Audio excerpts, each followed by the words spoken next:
Well, I might as well go to this conversation and let's have a debate. But first, before we have that debate, let's talk about what's happening. So EA had its earnings call just recently, and Andrew Wilson talked about stuff. And of course, we're gonna focus on the Battlefield stuff. So I have this article from Games Radar Plus, but I took all the important bits from it. So I don't know, Ray, do you want to read those?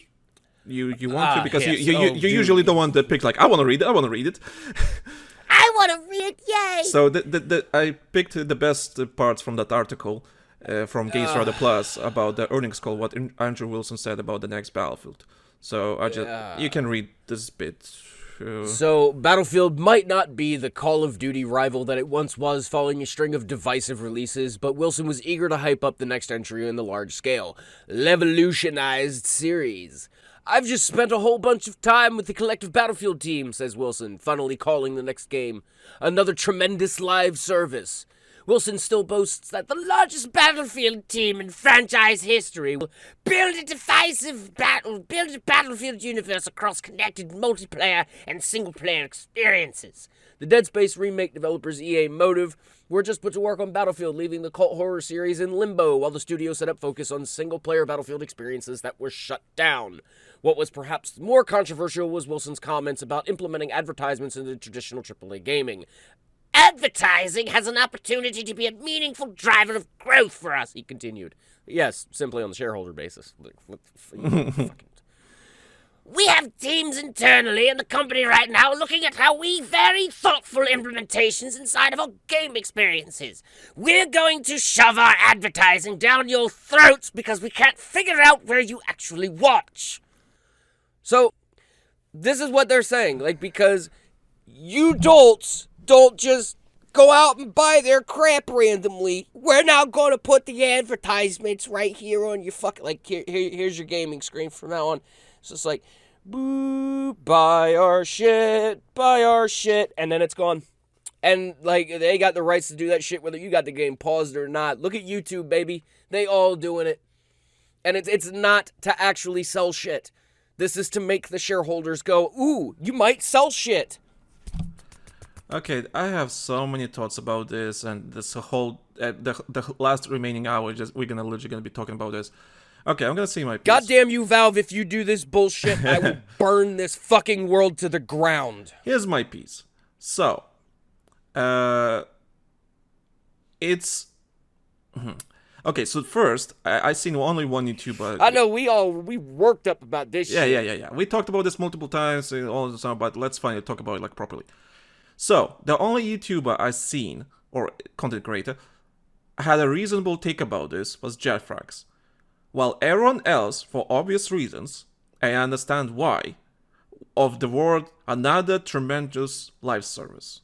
So, when you hear that out of context, yeah, it sounds like, oh yeah, like your two last games, live service games, Battlefield 5 and 2042, there was such successes, right? And so let's go for another go. Our context. We didn't smash the concrete wall down with our bare skulls the last two times, but hey, yeah. Third time's the charm, right, boys? Yeah, third the charm. So, our context, that sounds really, really bad, and I understand. And really, really stupid. Yeah, so, but, this was being addressed towards shareholders. This was not towards the player base, or the gamers, or whoever, your future customers. But, what they don't realize, especially Andrew Wilson, I presume, and his team, they do not realize that, hey, we do read these reports. Hey, we do care what you say. We might be shareholders, but at the end of the day, we're the ones paying for the for the product, right? So we're the ones deciding are we gonna pre-order or not pre-order, or whatever the case may be. So I don't think they realize that when they talk in these earning calls, right? They don't realize that us consumers actually do listen and care what you have to say at these earning calls, regardless how the game is doing.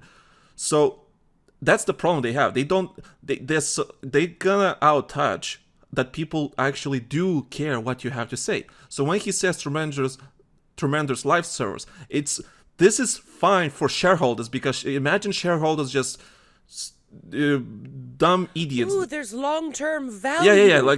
There will continue to be growth. Yeah. numbers go Yeah, brrr. numbers go up. I make more money. Fuck yeah, I can maybe sell stock or something like that. All the green, baby. Yeah, so this is language for the shareholders because that's all they care about. They don't care about your video games. They don't care about your products. They don't care about art. As a shareholder, I just care how much money I can make from this, and that's the language. I could pluck this little tidbit out right here and just be like, you can tell that the man doesn't really give a shit that much about the product because he doesn't really talk about the product. Every time in all of these calls and all this shit, it's never, oh, well, you know, we've got this coming down the pipe and it's an awesome single-player experience, great storytelling, we're really pushing the bar on visual fidelity and other experiences and everything else. Instead, it's like another live service game with the potential for added advertising experience and all this other shit. And it's like, you're talking about how you're going to sell the product. You're talking about what the product is going to do for monetization. You're not talking about what product is. And there is right there is the glaring thing about it. And that's why I don't believe half the shit that comes out of their mouth, because like Tom said, yes, it's all jargon and circle jerk for shareholders at the end of the day. It's not. Again, it's still the mentality that these idiots, because their bonuses are tied to it in a lot of cases, they feel that the biggest driver of everything is their share price and continually showing them that there is growth going on. Numbers go brrr. The stock market never goes down, ever. It never happens. It should never happens. Never. There's never plateauing as far as growth goes. Never. That never happens. Yeah, and that's the thing. It's just like, and of course, everyone and their mothers, every Battlefield, player that can read online, went ballistic. Like, oh, here we go again, you freaking morons! Don't know what you do and everything. And that's why I like Jack Farrick's approach, because he was the only one that mentioned, listen, this is for the shareholders. But he was thinking the same way I was thinking. But he has to Andrew Wilson has to realize, well, we do read the reports and everything. We care what you have to say. So maybe word it differently to make it less, outrageous. Like, if you had a successful live service games before, I don't think anyone would care. But because this is the point that I would say is, and I would understand this if but the thing is these people have to have the balls in order to come out and say this type of shit. Yeah. To actually communicate with us, and this they have to start they have to everybody needs to understand that shareholders are not gamers. They're not consumers. They don't buy the products. They buy investments in the company itself that makes the product. They don't buy the product for the most part. That's usually how it goes. I'm not saying always. I'm not generalizing. I'm a blanket statement. So put your damn pitchforks away. But for the most part, most people who are throwing hundreds of thousands of millions of dollars to a company in order to buy stock prices, they're not buying the games that company makes. They don't care. They're listening to what the company is saying. They're watching what the company is making. They're watching their growth. They're watching that shit. They're not looking at the products anymore at all, period. If that were the case, then Tesla would not have nearly as much fucking money and worth as what it actually does. I'm sorry, I don't mean to make that fucking passive dig, but they're garbage. That is a shareholder company. That is not a consumer company. Okay? Same thing with what EA is doing. Same thing with what the gaming industry in general is doing. They are becoming companies strictly for the shareholders. They don't care about their fucking product. As if they did, again, we wouldn't be doing this live service bullshit for the third time in a row, because a smart and sane individual in management would go, hey, this ain't working. We're really not making that much money off of it. Fucking Baldur's Gate just came out and kicked our asses. It was something we said would never make fucking money. Helldivers, a thing that concepts that have been pitched to these fucking, that have been pitched to these production companies. And I'm not even saying the developers, I'm talking the producers themselves, the people who make the green light decisions as to whether a project actually happens or not. It's these dumb motherfuckers who are going, the live service has potential for all of the long-time revenue, and the long-time stuff. And I get it, you want to play the long game, and if you're going to do that, you got to make a good product, though. Helldivers, when it came out, do you think that game it was 100% monetization focused like AAA is? Probably not. They built up around it when it got popular, yes, but that's the way to go about it. You make a good product first. When you mentioned being pitched to others, are you talking about when it was pitched for Halo? Because apparently they were pitching a game like Helldivers for Halo at Microsoft, and the suits rejected it. Yeah, I'm talking about out of the box concepts that probably get pitched on a day in day out basis with a lot of these production companies like Blizzard and Activiz and Infinity Ward and EA and all of these things like that are good ideas that if they were executed properly and they had the proper funding, they had the proper development, would probably make amazing games. Things that like back in the day they used to take gambles on and actually do when they cared about their fucking product.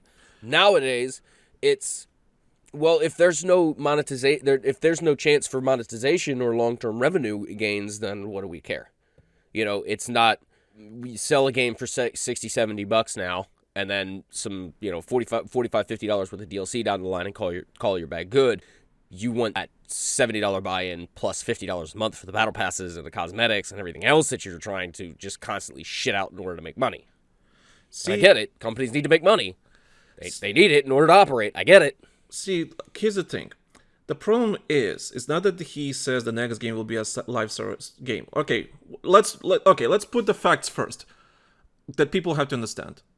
If it was obvious it's gonna be a live service game, no matter what, because it was proven that premium or season passes, whatever you want to call them, they don't work. That's the old age, the way gamers interact with video games these days. It divides the community. It does. Wait, we're gonna talk about that. Wait. Let me finish them. So, it's obvious the next game is gonna be live service games because there's other games out there that are successful with their live service games. But the reason why Battlefield sticks out like a fucking piece of shit from comparing to everything else, because their live service game is fucking garbage. That was the problem. Then look at Fortnite, PUBG, or Call of Duty.